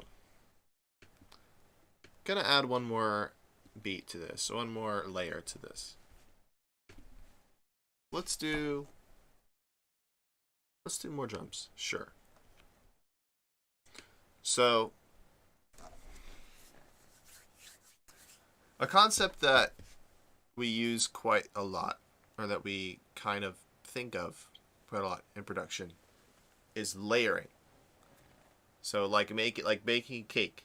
You want like a layer of chocolate frosting, multiple layers of chocolate frosting, and the more layers you have, the better the cake is, right?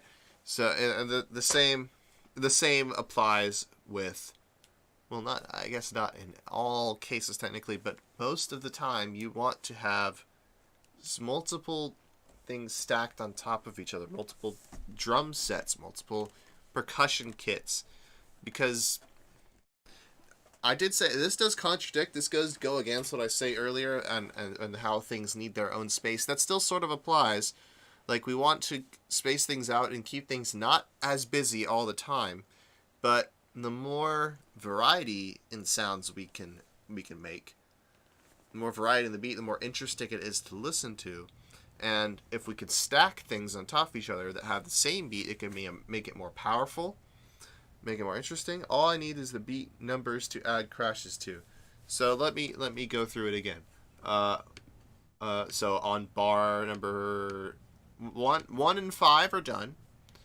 Just need one on 9.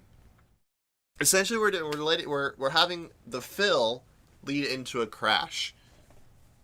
So on bar 9, you would add one. On bar 13, you'd add one because we have fills at bar 8 and bar 12. I'll play it real quick. There and there, right?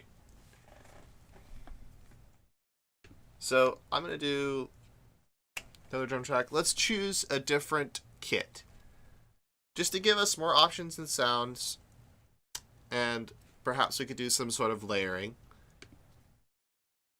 And we even have foley kits. It's not all just plain old drums. We've got.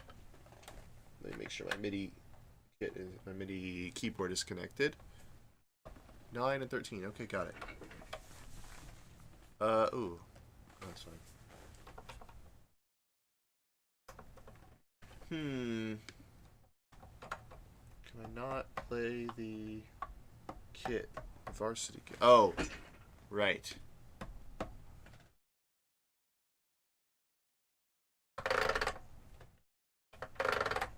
I guess my MIDI keyboard doesn't work for this. So we have A.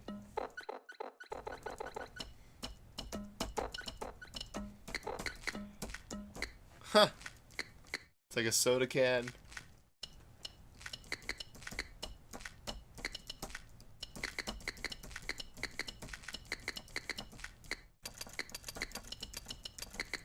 This is a cool kit. I like this kit. Collaborators made update sync. Yay! That's where they're supposed to be. Correct. Thank you. Let's listen to it in full.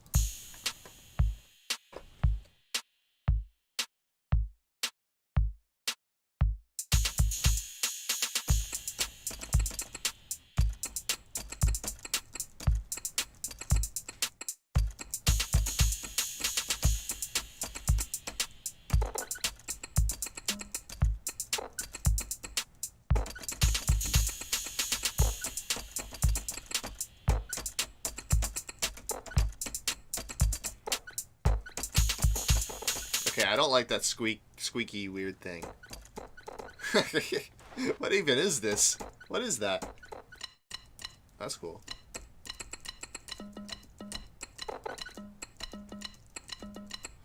There's some cool sounds in it. So it's not all like kick, snare, cowbell, ride, hi-hat, like things you'd expect like a drum kit to be. It's like weird out there sounds. Like what even? This sounds like a soda can opening. That sounds like you're eating like a chip. I don't know what this sounds like. Some sort of bottle, maybe?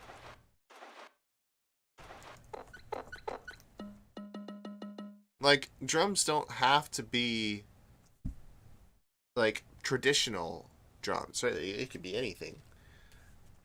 And this is what I love about production, is that you could take any sound, whether it be, coming from an instrument or not, and you can mix it and play it as an instrument.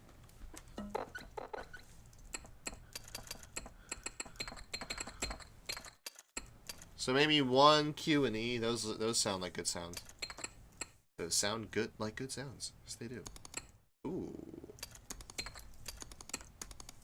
That's cool. All right, let's add some stuff. So I'm going to record this now manually. Instead of using the beat maker, I'm going to now go to the bottom and press record and use my computer keyboard to play in the notes myself.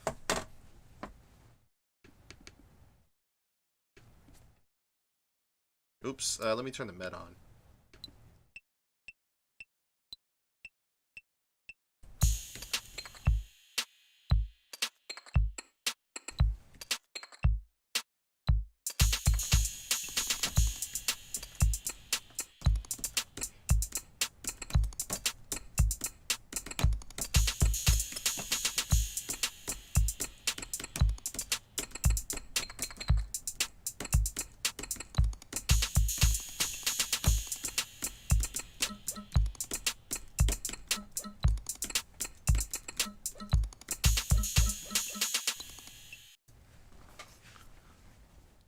cool. That's a fun kit to play with. It is. So I got this. So here we have like sliced up little beats. So we kind of have two ways of making beats shown here. So we have the top, which is the beat maker, the cells, where you kind of draw them and click them in, so they're perfectly in time and already on the grid because you put them in as a grid. So they're already in time, they're on the Met. However, when you play stuff in yourself, it might be off of the grid. It might be out of time. So there are ways, more of the magic of DAWs, more of the magic of making music with software is you get to fix your mistakes. So let's do that real quick. Now, I don't know if I made a mistake, not to pat myself on the back or anything, but you know, you might also want to. This can be. Let's kind of just listen. So there are a couple hits that are like that one. Maybe it was a little late. All right. So then I'm going to demonstrate a new concept. So main.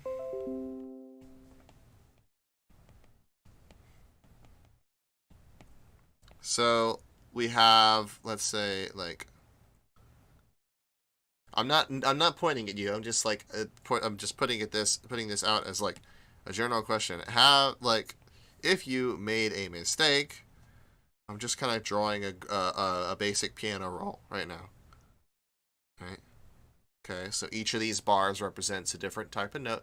This is just a staff essentially, but we're going to pretend it is a piano roll.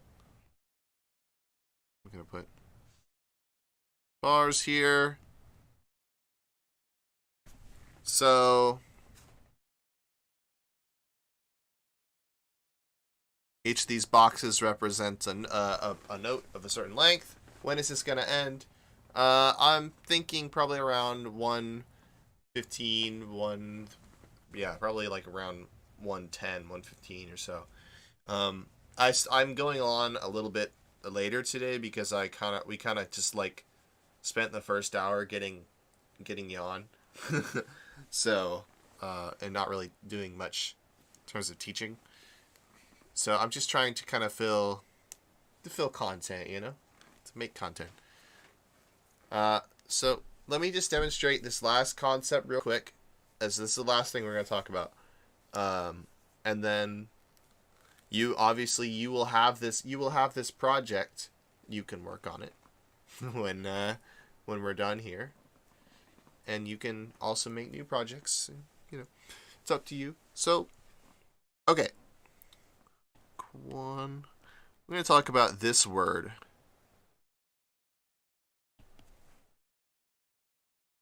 So what do I mean when I say the word quantize or quantization? Now, rather than explain what that word actually means, we'll talk about what it means in terms of production and music. So when you quantize something, you take anything that's off of the grid in any way. So whether it be early or late. So if you're rushing or if you're dragging, what quantizing will do, let me take all of this.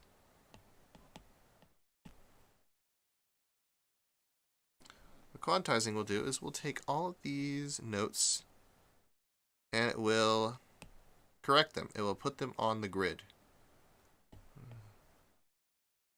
Oops, let me get all of it. Whoa!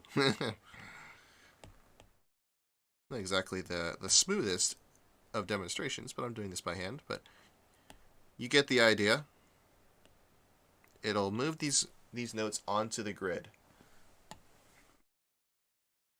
So this one's probably would be still considered a little bit earlier, but again, we just have to use our imagination. So it's going to adjust the start of the notes to the grid line. Now, I'm going to go back into Soundtrap and I'll show this in more detail. So let's say we want to quantize a track. Let's say we want to put all of the notes on the grid. The way we do that is we go into our Edit tab, and we have right here, very convenient, a quantize option. So we got the Edit the Notes. That brings us into our piano roll. Fade in and fade out we'll talk about later. Change pitch we'll talk about later. Quantize, though, you see we have a bunch of options. Now, what does this mean? This tells us the grid. This tells us the size. Oops. Whoa there. I'm going to zoom out of that. This tells us the size of the grid that we're going to snap to. So let's say this whole thing was 1 bar, right? Right? And if our quantize settings were set to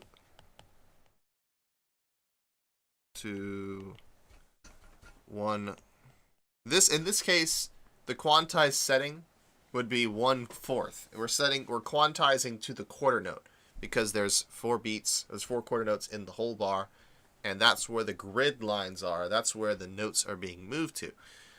But if we were to quantize to 1/8, for example, let me make this green.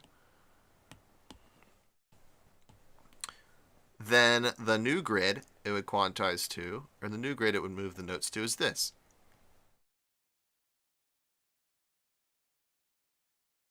So let's say you had a note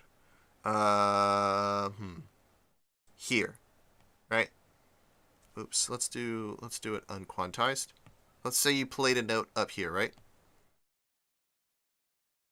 Now, if you had your quantize settings, at 1/4, the grid line it would move it to is here, right? Or actually no, because no. It's technically closer to this grid line, so it's going to move it forward, and it's going to end up here, right? But if we had it on 1/8, if we had our quantize settings on 1/8, it would actually now be closer to this grid line instead. So then it would move here if we had it on 1/8. You see what I mean? So depending on how wide we set our grid, or how small we set our quantizing settings, it's going to make your beats only snap to quarter notes, snap to eighth notes, snap to 16th notes.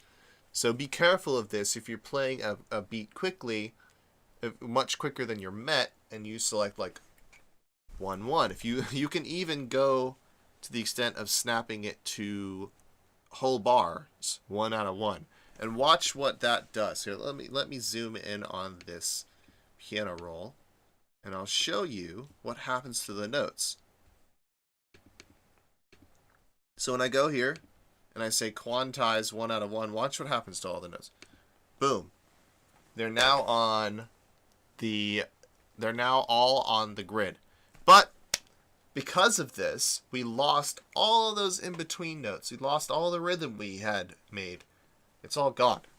Not necessarily. We can undo. Apple Z, Control Z, or right click, or go up here to these arrows. Whoops. This is our undo and our redo buttons. You should be familiar with what that is. Right? So then I quantized it to 1/1. That moved all the notes to the bar. I think for this, though, I think the best grid we could choose is the 16th grid. So let's do that. Let's choose 16th. Let's go here. It'll pop up a little edit button. Let's click quantize, and let's go down to 1/16th, and let's select that. So now, it was probably hard to tell. I'll do it again because you just watch the notes in the piano roll. Watch notes in the piano roll. I'm going to undo. See how they're a little off? And now I'm going to edit, quantize to 16th, boom, they snap to a grid. They're now perfectly in time. It might not be exactly the rhythm you wanted, but let's take a listen. Let's see what it sounds like.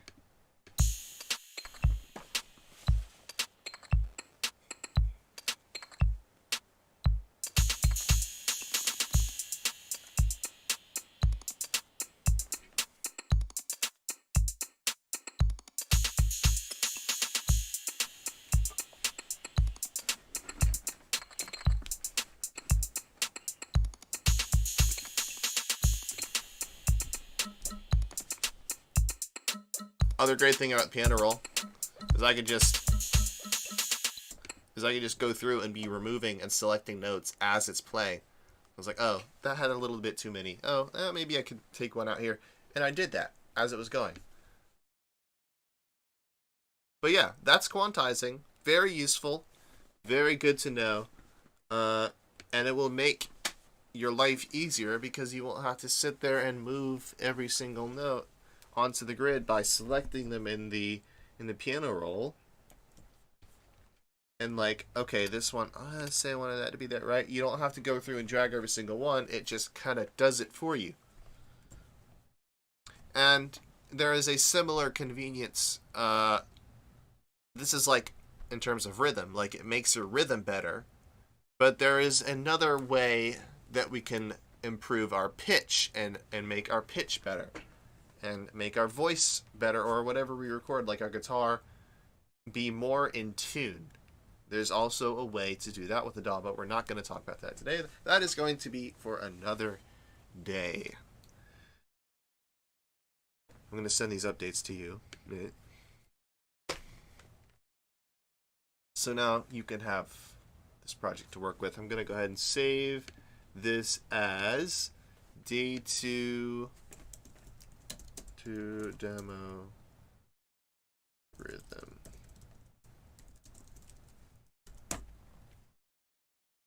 Gonna save it with the day 2 demo. So now you can access this whenever you'd like by logging onto Soundtrap and doing your thing. Awesome. I think that is going to do it for today with the talking and the lessons and the whatnot. Now I could keep going all day. I could. Well, that's a lie. That's a lie. But I mean, still lots more to talk about. Still plenty to do. Still lots of music to make. We've only added 2 drum tracks. We have so much more that we could be doing. So much more that we get to be talking about. So much more to understand. Especially when it comes to adding notes in. Rhythm is just one small part. Well, no, not one small part. One big piece of the puzzle. But it is not the whole picture. And the whole picture comes when we add pitches and notes and all sorts of instruments and synthesizers. And we can get into the little details of those as well. It's going to be fun. It's going to be great. Okay.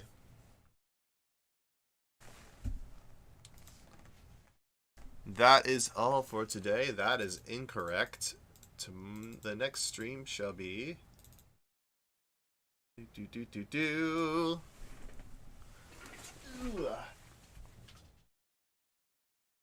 Oh no. Oh no. There we go. It's gonna be then. It's gonna be tomorrow. At the same time. 2:11. That's pretty good. Yeah, yep. So a little bit of rhythm introduction today. A little bit of more getting started stuff. I am hoping to see more of y'all tomorrow. Thank you to the 3 of you for sticking around. And enjoy the rest of your day. And then hope it includes some beat making. Bye! Bye, Nate. Alright. That's all.